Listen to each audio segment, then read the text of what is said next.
အားလုံးပဲမင်္ဂလာပါရှင်ဒီနေ့တော့ဇင်ကအဖရာရှိသူတွေအတွက်အလွယ်တကူကစားလို့ရမယ်ချက်ကင်လေးကိုလာပြောပြပေးတာပါ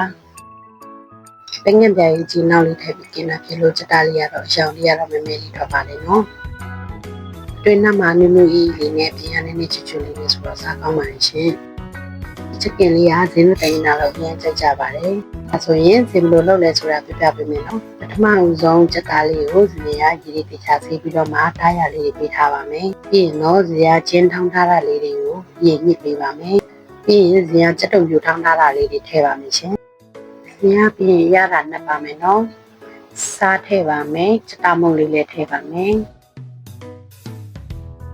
ပြီးရင်ခရုစီရဲ့ပဲငံကြရည်ကြီးရဲ့နောက်ရဲ့ထည့်ပါမယ်ရှင်ဒီကတော့ဇင်ရ5 spice လေးထည့်ရပါတော့ကိုကကျွန်တော်5 spice ကုန်နေတဲ့တော့ဒီရဲ့မှာနက်နက်ပွင့်မှုန့်လေးထည့်လိုက်ပါတယ်ချိုနေနေကတော့ကြားရည်ထည့်ပါမယ်ရှင်တက်ကင်လေးကိုညရန်ချက်6ကြည့်ဖြစ်နေမှာဆိုတာကြောင့်ရတာနေတဲ့အချိန်မှာစီလေးနည်းနည်းထည့်ပြီးတော့နေပါမယ်ရှင်ပြီးရင်နှောင်းနေပါမယ်နှောင်းနေပြီးတော့လို့ရှိရင်ပကံနဲ့ထည့်ပြီးတော့မှရေခဲတက်တာလည်းတ냐ထည့်ပေးပါမယ်ညတိတ်ထားတဲ့ချက်သားလေးကိုထည့်กินဖို့အတွက်စီကဟက်တာတဲ့ထည့်မဲ့စကူတွေကိုချက်သားလေးကိုစီထည့်ပေးပါမယ်ချက်သားလေးစီထည့်တဲ့အခါမှာဇင်ကအရေကွန်ဘတ်ပိုင်းကိုနောက်မှกินမယ်ပေါ့နော်ရုံစုံတားနေရတဲ့ပုံစံမျိုးပြင်ပါလိမ့်ရှင်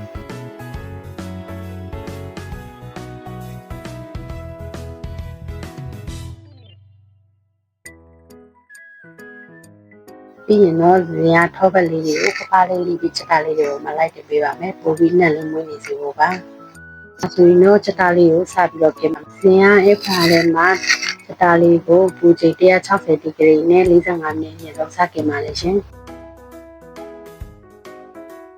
45မိနစ်ပြည့်သွားရင်တော့ဇင်ကချက်သားကိုဟိုဘက်ဒီဘက်လန်ပါမယ်သူကတော့ဒါကတော့ချက်သားလေးကထွက်လာတဲ့စီနဲ့ရေလေးတွေပေါ့နော်